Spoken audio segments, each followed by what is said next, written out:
I think the first time people thought the phone was dead in my history, like in the time I've been involved in technology, has been when email really got big. Like, there was a time, and this might date me a little bit, but I remember as a sales rep, you could come in the morning, queue up like 1,000 different prospects that you wanted to email, make one just, email template that was like, hey, insert for, if you're really clever, you had like insert first name, like a contact token that would get auto-filled in with someone's first name.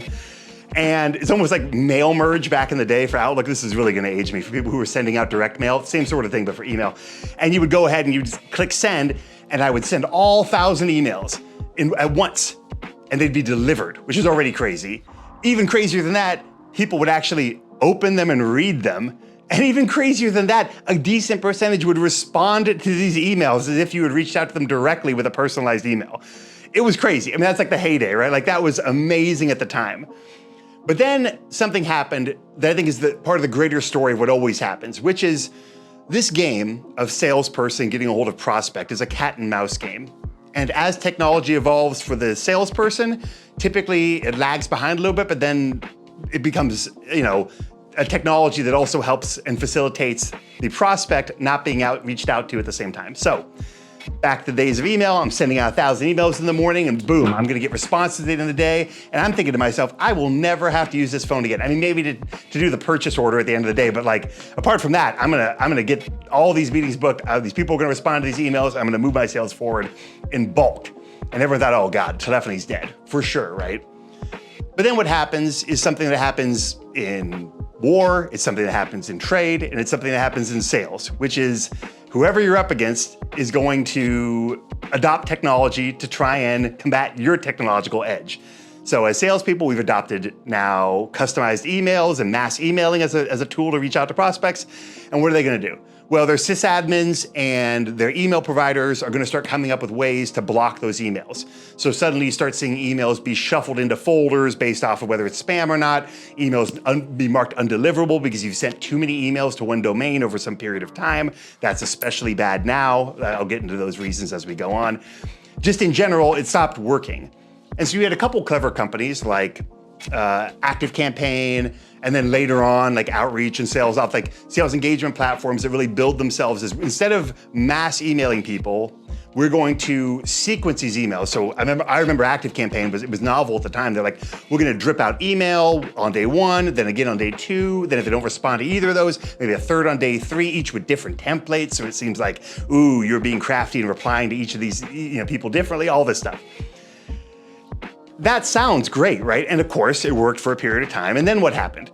Well, I'll tell you, it's what's happening like to me right now in my inbox. If I go in my inbox right now, I remember there was a period of time when I was trying to be inbox 0. Like I would delete my inbox, go through all the emails every morning and keep it at 0. There's no way I could do that right now. I mean, there's absolutely no way. I am on so many sales rep sequences that instead of me simply having difficulty deciphering like spam email from regular email, I'm at the point where it's difficult to even know when I get legitimate email in my inbox because so much of my inbox is flooded with these sequenced emails from salespeople. And obviously as a sales leader, I respect the game, I totally get it. At the same point, it has really driven my inbox into a phase of unusefulness, right? And so people moved away from email. So what happens? People move on to text messaging, next best thing. Again, why am I using this thing from 1870, whatever, when I could be using a smartphone or a dialer like Kixie to automatically text my prospects? Amazing. So texting comes. And what's the first thing people do with texting? We do the same thing we used to do with email. As a sales rep, I'm gonna mass send out 100 text messages to all these different people. I'm gonna hit them up, they're gonna respond via text, and then I can try and get them on the phone, close the deal. Maybe I can even move the deal forward in text. And again, that was great. And then what happened? Well, then you started seeing the service providers themselves, AT&T, Verizon, T-Mobile, like adopt their own technology. In fact, they have these third-party vendors that try and screen out and block spam text messaging. In fact, I'll probably do a whole, short podcast episode just about that because it's really fascinating, but not to get too distracted right now. They adopted their own technology stack to make those spamming text messages less effective. And then most recently, you see this 10DLC for people who are now adopting text messaging. You've noticed you've been forced to register for 10DLC. One other topic I should probably make a podcast on specifically, but essentially with 10DLC, you're now having to register this phone number that you're using for the sales process with your business, with an EIN number, with all this information about you as a salesperson and the business you're working for in order to text into people in the US and even other countries. And once again, we see that technology kind of fall off. And so what are we left with? Well, okay, email's kind of out. I mean, we still obviously use email, but it's no longer the first touch outreach, and nor is it usually the thing we use to close deals.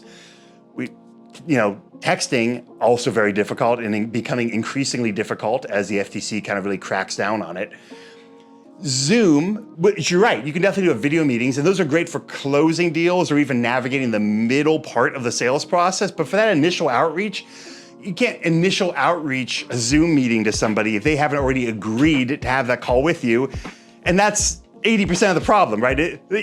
Once we get them to agree to a meeting, well, then there's all sorts of modalities. Then we can use whatever the customer wants, right? If they like texting, we can text. They like emailing, we can email. They like Zoom, we can Zoom. They like calling, we can call. But the problem is getting them to that point. As a salesperson, that's your biggest hurdle. And so once again, where do we find ourselves? Right back at this technology from 150 years ago. Pretty amazing, right? And so I think what you'll see in the future is even more and more pressure on the technologies that are easily, I guess, adopted and I don't want to say exploited, but overutilized to the detriment of the prospect, be cracked down on, whether it's by carriers or whether it's by government or whomever. If there's enough demand that prospects not be bothered across a certain medium, well, then that medium is going to be cracked down on to the point of where it's difficult. And there's another thing I think that's important. Apart from the technological aspect of why calling is more effective, in my opinion, these days than texting or emailing is for bringing deals to closure or even getting prospects on a call in the first place, is the fact that I think there's an inverse correlation between how easy something is to do and its efficacy in terms of getting a hold of a prospect. What do I mean by that? I mean, if I send someone an email that's a standardized template email, that is the lowest effort, easiest way to say I outreached to that person. What is the odds that person is going to read that email and respond meaningfully to it and engage in a conversation with me? Extremely low. Why? Because 1,000 other people can do it with just that same level of ease.